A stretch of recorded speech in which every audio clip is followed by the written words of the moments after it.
name is Megan Haskin, and I'm going to be talking about bridging the gap, specifically talking about the achievement gap.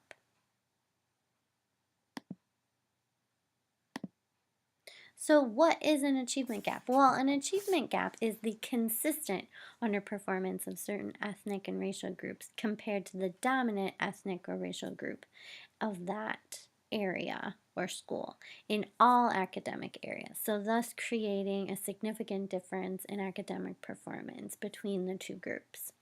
This difference leads to less opportunities later on in the work field, and it ultimately affects their quality of life. So, according to Royal and Brown, African American students have performed at a rate far below white counterparts since the beginning of formal American educational history. So, this has been an ongoing problem that we've seen for years. And unfortunately, the achievement gap is not just affecting our Black students, other minorities are affected as well, especially those with low socioeconomic status. So, knowing that this is a problem, there are some shocking statistics that we need to look at from NAEP. Now, NAEP is the National Assessment of Educational Progress, and it looks at the varying factors between Black students and white students, and it looks at why and how is this achievement gap happening. So, one of the statistics I found was Black students are on average in schools that are 48% Black, whereas white students are on average in schools that are 9% Black. So, it just shows that these minority groups are clumped into these schools where the dominant white culture typically has schools mostly to themselves, which I found shocking. And knowing the density of Black students at school is important because it can indicate certain things like there can be an uneven distribution of academic supports. There can be low socioeconomic status with their parents who may also have lower levels of education, so it's a continuing cycle. There may be oppositional culture within that school because students may be being shunned for showing high achievement and wanting to learn because that area has not been successful, and they've almost fallen to this routine of they don't want to be successful anymore. And there are typically more disciplinary referrals found at these schools, which may cause students to be out of the classroom more, which affects their learning more. So, all of these factors kind of snowball into each other. And as of 2012, African American students continued to maintain an average achievement gap of close to 30 points lower than their white counterparts between 1978 and 2008. So, again, this huge chunk of time we've seen these groups underperforming, underachieving.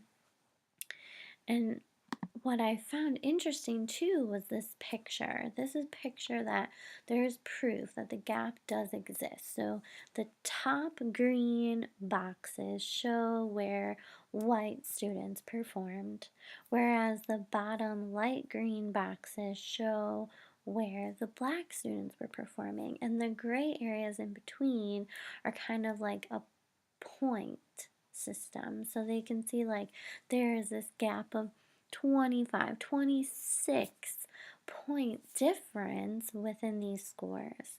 And it just consistently shows you that no matter how dense the Black population is at that school, there's still a gap. Something is still wrong. These students are still underachieving, and it's crazy as an educator to see these results and think, well, what's going on? Why is this happening? So we need to look for our experts, or we need to look to our experts. And that big question we want to ask them is, what can we as educators do about this problem?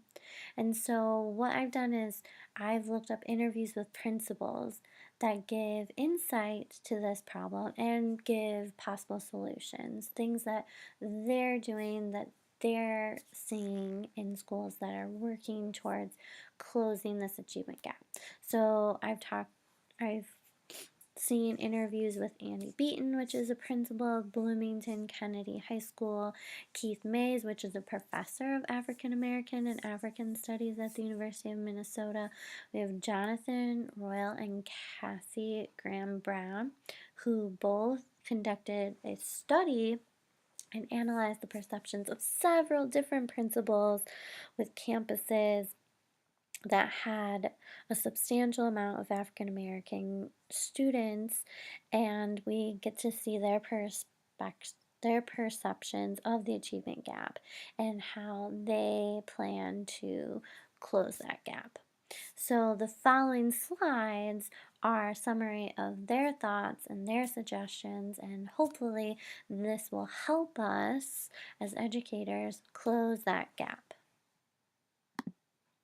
So, first, very important, all the principals, before they do anything, they have to understand, well, what is causing the achievement gap? And they give us a little insight into that. They kind of go through these factors that affect students in a negative way. So many teachers may have biases. They may know these biases or not know these biases, but there are biases against um, certain minority groups. They think, well, if they're not doing this, then they don't care. And ultimately, these negative biases that we have against certain groups lead to these low expectations of students.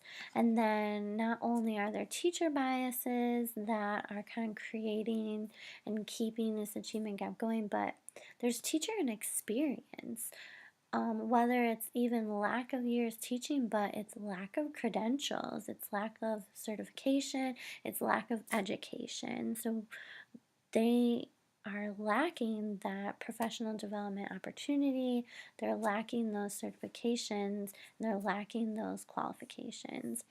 Also, there can be a lack of motivation, and this isn't just in the teacher, it can also be in the student. So, a teacher may get frustrated and kind of give up on a student, whereas a student can also be frustrated and kind of give up and they don't know where to go from there. Um, both of those things, with teacher and student lack of motivation, creates a negative learning environment. So when you have a negative learning environment, nothing's getting accomplished. Nobody is succeeding. So that learning environment, if it's any negativity coming off of that, it's just not going to work. Also, that learning environment needs to be enriched with teacher support as well as administration support and school support. So, when there is lack of any kind of support for the teacher, for the student, coming from the school, all of those things, when there's a lack, that also negatively impacts the learning environment. So we have a lack of resources, we have a lack of academic supports for students, and it all comes down to the students. Something there is lacking, and the student isn't getting the necessary help. I love this picture, by the way, of achievement gap. Kind of lists all these things, and we're going to be getting into more of those factors on the next slide. So as you can see, here are some more causes that are important and they cannot be forgotten. So another cause of the achievement gap could be just the lack of parental support and influence at home. A lot of these parents are working class. They're needing to work to survive and pay their rent, and they're not home a lot of the time. They may have lower education themselves, which means they have to work more and they have more hours and they can't be home to help with homework, or they don't have the resources or the knowledge to help with homework. And these families may also be maybe a single parent family. These students can be with guardians and they have a guardian family relationship. So the home definitely influences the child's academic success at school. And sometimes, if home is not successful, they might not be successful at school either. And the socioeconomic status goes along with all of that. So, if they do not have an opportunity to move up in the work field to get a better job, they have a loss of opportunity, and there's definitely even an opportunity gap happening in those situations. And then of course poverty.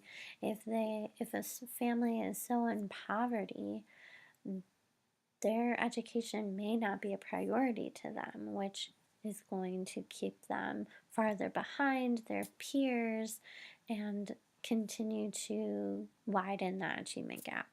And then, of course, whether what the community they live in is important too. If they don't have a lot of community resources, there's inequality between different areas, and they live in an area that's not getting the nicer resources. They don't have those places to go to that have things for them. That also will impact them. And then just community safety. If those students are in an unsafe environment, they may even have trouble getting to school. They're not going to be doing well in school if safety is not maintained. So, going from understanding those factors of what can make that achievement gap bigger, let's talk about things and ways that we can reduce that gap.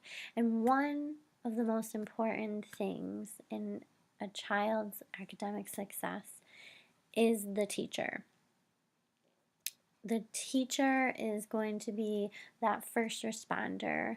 They're there with the students more than any other school employee. And so we have to talk about best teacher practices, because if you are a teacher, you are going to be the biggest influence on that student.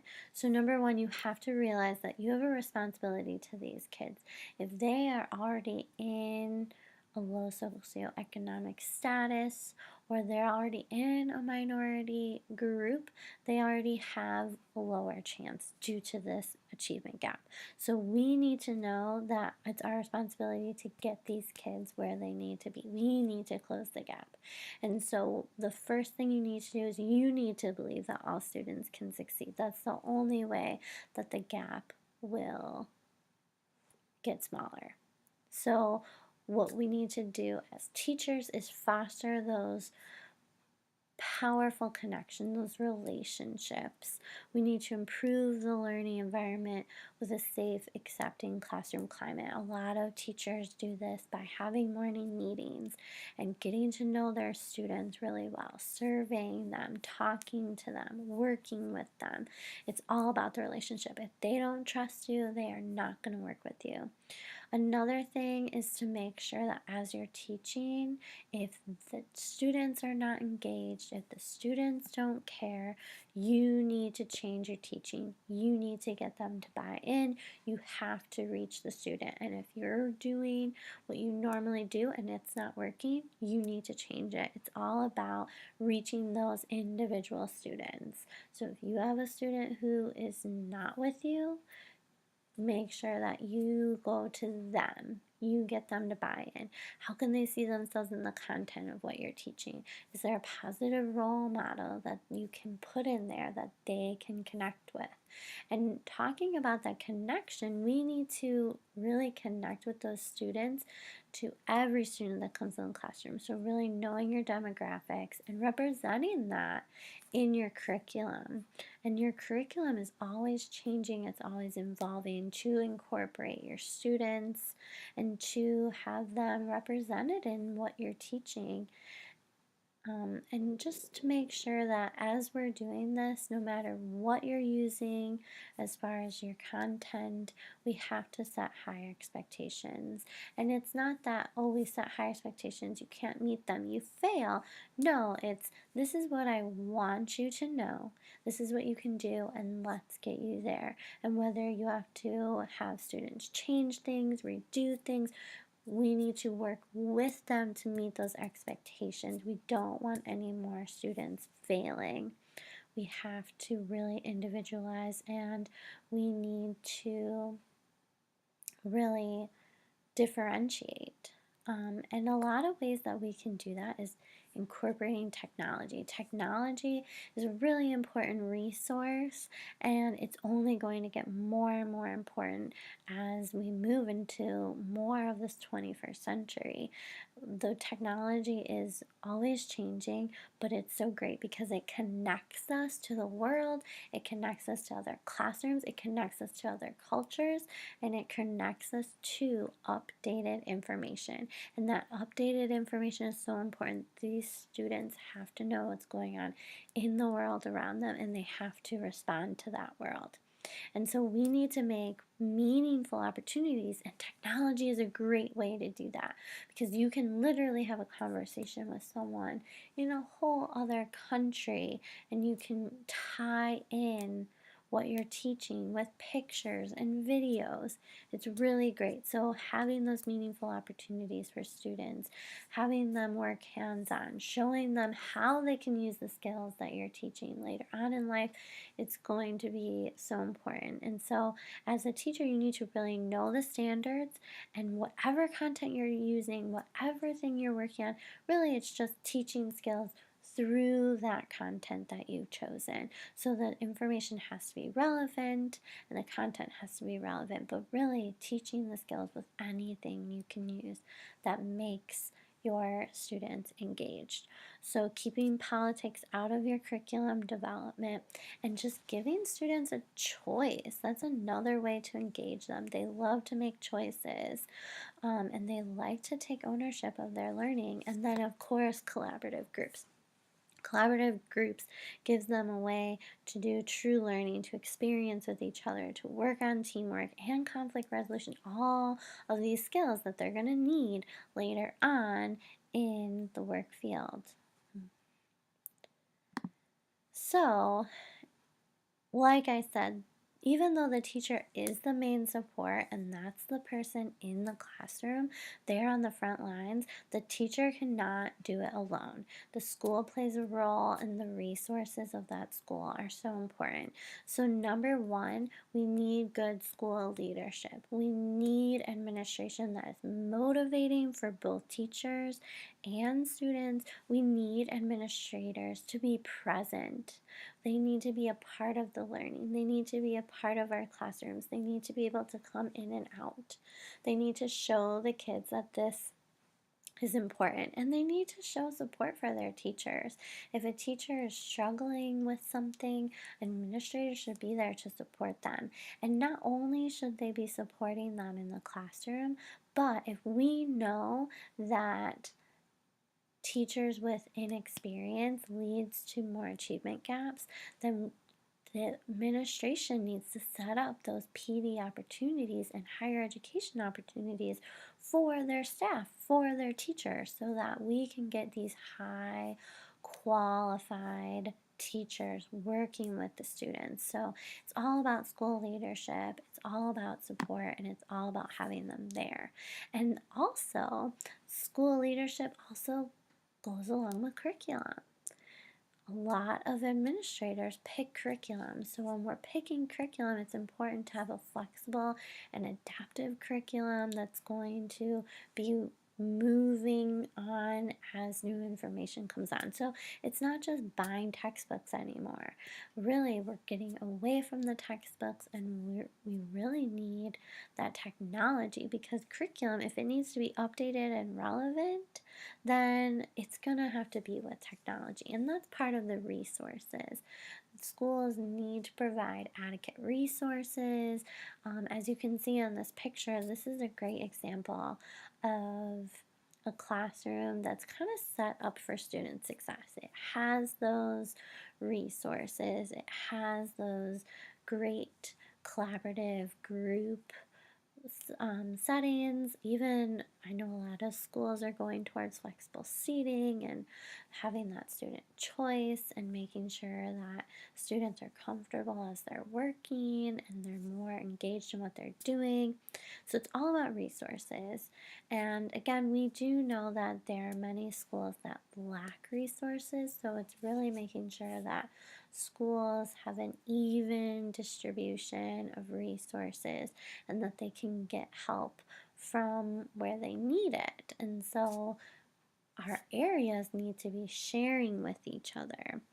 And another thing we need to also remember as we're talking about our school role and resources that can help close this achievement gap is our students can help close this achievement gap. Setting up a student leadership organization and having outside opportunities to help these students. So, after school club programs that give them more opportunities and just listening to what they want. I think the student leadership will not only give them opportunity, but we can hear what they need, how they can help these problems too in school. And so, making a student group that can put together an action plan for change, how they can work together with students and teachers.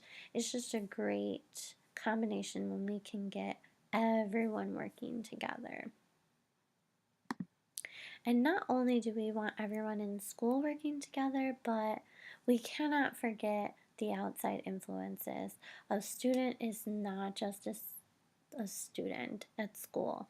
They have a home life, they live in an outside community, and we cannot forget that. So, making sure that we keep open communication with parents as educators, but having our students be more open with their parents, letting them know what they're working towards, what their goal is, maybe what they want to do as they get older, setting up those communication guidelines so that they can keep it open, and then just making sure that there's a connection between school and home.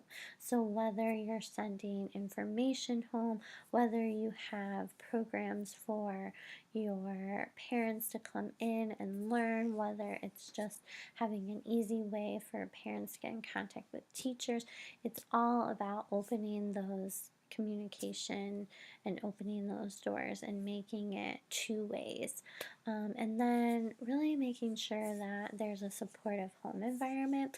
Now, this one is a little bit harder to achieve, but even if parents are working, making sure that we're sending students home with the right resources so that if parents are not available, if they're working, students can still be successful and still be learning at home. And in our community too, we need to make sure that there are outreach programs, that there are opportunities for students to grow and experience and learn. Even parents need these opportunities in their community as well. The community needs to be safe. They need to have police and firemen and everyone working to make sure that the community is taken care of and that there's equal opportunity, equal housing, equal opportunity at schools, equal opportunity in businesses. Everything needs to be equal opportunity. We need to respect and admire all minorities, all racial groups, all ethnic groups. And I mean, these are big, big goals. I know it's not going to happen overnight, but we need to be aware of what our community needs. And this is something that we need, and we need to talk about it. We need to educate people about these things.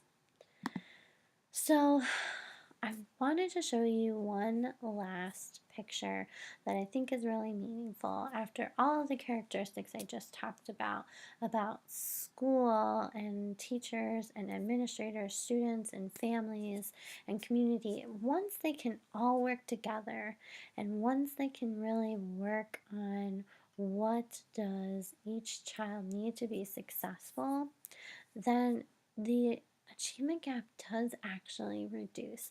So, looking at this picture, on the left side, you're going to see that regular achievement gap like I showed you before. But on the right side, you're going to see when students and teachers in schools have success in front of them, they have goals in front of them, and they have a desire to meet those goals, the achievement gap changes and it gets smaller. It's still there, and we have a lot of things to go. But if we can really instill these characteristics into our educators, into our administrators, into our students, the achievement gap can reduce. So I'm going to leave you with that idea. My last slide is also just references on where I found this information, the interviews that I was looking through and reading through. Everything was just so interesting. And I hope you've learned a lot about what the achievement gap is and how we can potentially close that gap. Thank you.